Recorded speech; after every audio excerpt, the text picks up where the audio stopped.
Bienvenidos a la clase de lenguaje el día de hoy, en la que vamos a trabajar un tipo de texto que generalmente no se trabaja mucho en lenguaje, yo les voy a ser muy sincero. Y la verdad es que tiene que ver porque se mezcla mucho con otras áreas también. Estoy seguro, no sé, quizá lo han visto y yo estoy ahí equivocado, pero por lo general no se ve mucho. ¿Por qué? Porque se mezcla con la área de la historia, es el relato histórico. ¿Y por qué estamos viendo el relato histórico hoy día? O sea, podríamos estar viendo cuentos, fábulas, eh, y la verdad es que tiene que ver mucho con las leyendas y los mitos. ¿Por qué? Yo le dije que los mitos y las leyendas sirvieron mucho para dar explicaciones de las cosas que ocurrían. Y también muchas de las cosas que ocurrían tenían que ver con batallas, con guerras que se daban en la antigüedad. Y muchas veces se utilizaban estas explicaciones fantásticas o mitológicas para explicarlo. Y de poco se fue formando eh, relatos, que un relato, bueno, es algo que se dice, ¿cierto? Es una historia, podríamos decirlo, eh, que cada vez trataban de ser lo más objetivos posible, es decir, ojalá contar lo que pasó y no intentar explicarlo con las actuaciones de dioses, con las actuaciones de elementos sobrenaturales, sino que explicarlo como con las actuaciones de los seres humanos. Y de ese punto de vista empiezan a hacer este relato histórico. En la actualidad, nosotros siempre estamos escuchando relatos históricos. Es más, personas se dedican a esto, algunas veces no, y no confundirlo también con la historia novelada, que a veces hay novelas que están basadas en la historia, pero bueno, también tienen cosas no tan reales, o sea, lo van mezclando y lo hacen para que sea más como una historia. Pero en este caso, lo más relevante es pensar que el relato histórico nos ha servido para conocer las cosas que ocurrieron en el pasado, pero de una manera lo más real posible. Es decir, en el relato histórico tenemos solamente realidad y todo lo ficticio o lo mitológico o lo legendario queda fuera. ¿Ya? Es muy importante eso. Ahora, acá tenemos dos imágenes. Tenemos una obra de arte en el que aparece retratado Leonidas de la batalla de las Termópilas, y al lado tenemos una ilustración, un dibujo que intenta como recrear esa batalla.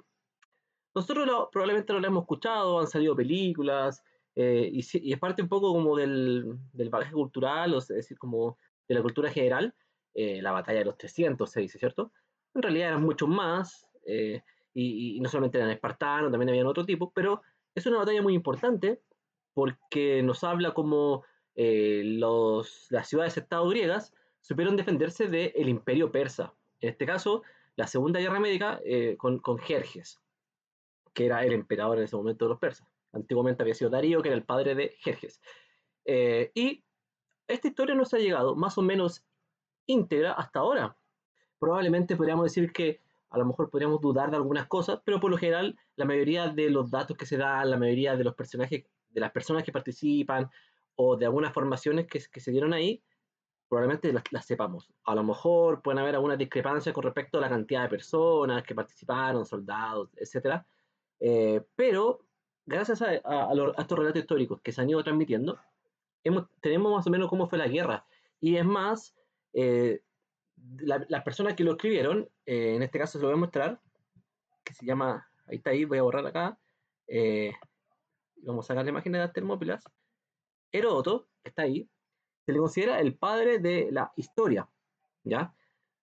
No es obviamente las historias son iniciales, él fue uno de los primeros que intentó narrar los hechos históricos que iban ocurriendo. Y luego tenemos a Tucídides, quien también es considerado el padre, pero de la historia es mucho más objetiva. Él se preocupó de no de ser muy exhaustivo en la investigación, de lograr eh, obtener los datos más reales posibles, investigar, buscar fuentes. Y ambos, estos dos personajes, podríamos decir que son los padres de la historia moderna, es decir, los que ya en el futuro, toda la historia que conocemos de la Edad Media, la historia de nuestro país, se basa, ¿cierto?, en personas, historiadores que han recopilado estas historias con el mayor, intentando, yo creo, a veces no tanto, pero bueno, intentando la mayor objetividad para conocerlas. ¿Bien? Entonces, el relato histórico que lo vamos a ver durante esta formativa que comienza, vamos a ver algunas historias de los griegos, especialmente de las guerras médicas, que son unas guerras muy importantes, como les contaba, contra los persas, para conocer cómo ha sido esto. Así que los dejo con esta introducción.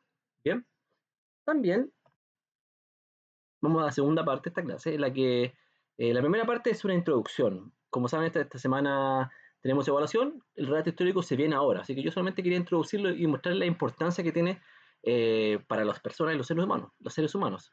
Vamos ahora con estas palabras que están acá. Miren, aparece F, bueno, jirafa, magia, jinete, genio, tijeras, me dice jersey, un chaleco, bueno, en otros países dice jersey, gemela, girasol, página, ajedrez. Hay palabras que se escriben con G, J-E o G-E, que es, o también G-I, J-I. ¿Por qué? Porque, como sabrán, ese sonido son iguales y por lo tanto hay ciertas normas o reglas que nos permiten como saber cuándo usar una u otra. La verdad que no son más o menos difíciles, no son tan fáciles, no son como otras reglas que yo les he contado. Y tienen que ver mucho con vocabulario, o sea, con palabras que yo empiezo a aprender cómo se escriben. Ya no es algo tan sencillo como antes, no es como que sean dos o tres reglas, son muchas reglas. Por ejemplo, ajedrez se escribe con G o con J. Con J. Pero probablemente si yo lo escribiera con G, sonaría quizás distinto, ¿cierto? A ver, eh, página, bueno, también sonaría, también es con G y no con J como el anterior. Girasol, ¿la podría escribir con J? Sí, sonaría bien, pero se escribe con G. También tenemos que la G no siempre suena igual con la vocal al lado, ¿cierto? La J sí, siempre suena igual. Ja, je, ji, jo, ju. Pero G, ga, eh, no, depende de la E también, a veces con la E es una G, depende también Ji, eh, Go y Gu. Bueno, si tiene una U entre medio ahí se cambia también, ¿cierto? Pero por lo general la regla de la G y la G es un poco extraña, se la voy a mostrar ahora, miren. Dice ahí, se escriben con G, antes de E I las siguientes palabras. Los verbos terminados en ger, sanger y gir, excepto los sonidos ja y ho. Mira, ahí ya se complejiza. Ejemplo, escoger, proteger, pero no escojo ni proteja. Miren qué complejo. Y ahí, para que se den cuenta de que muchas de estas reglas son muy específicas. Es decir, probablemente no me las voy a aprender. Yo no me las sé de memoria, pero yo sé si que escojo se escribe con J, porque también la voy conociendo como palabra, ¿ya? Ahora, insisto, es importante conocer estas reglas, pero probablemente no te las aprendas, porque son muchas y son difíciles.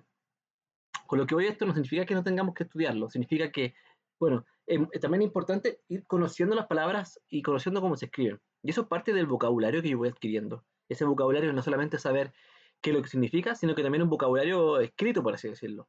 ¿Ya? Y a la vuelta de clase, que se viene prontamente, como sabrás, vamos a trabajar mucho la caligrafía, vamos a trabajar mucho la escritura, que es algo que yo creo que hemos hecho poco, hemos escrito poco. No de escribir historias, no de escribir leyendas, que ya que lo hemos hecho, no de escribir poesía, que todo eso lo hemos hecho, pero sí escribir un poco más, con más orden, ¿cierto? Y escribir mucho más las palabras. Yo, al menos, creo que eso es un buen punto a trabajar. Veamos otras palabras, por ejemplo, dirigir, fingir o elegir, pero no dirija, no finjo y no elijamos. Es decir, a ver, nunca se va a escribir con ge cuando termina en ja y jo, porque si no sería escoga o escogo, ¿cierto? En sentido ahí tiene, o sea, yo creo que ahí tiene que ver con el sonido de la palabra. Las que presentan las secuencias gia y gio, con acento o sin él. Alergia, biología, colegio. Las que contienen las combinaciones gen y jin, en cualquier posición.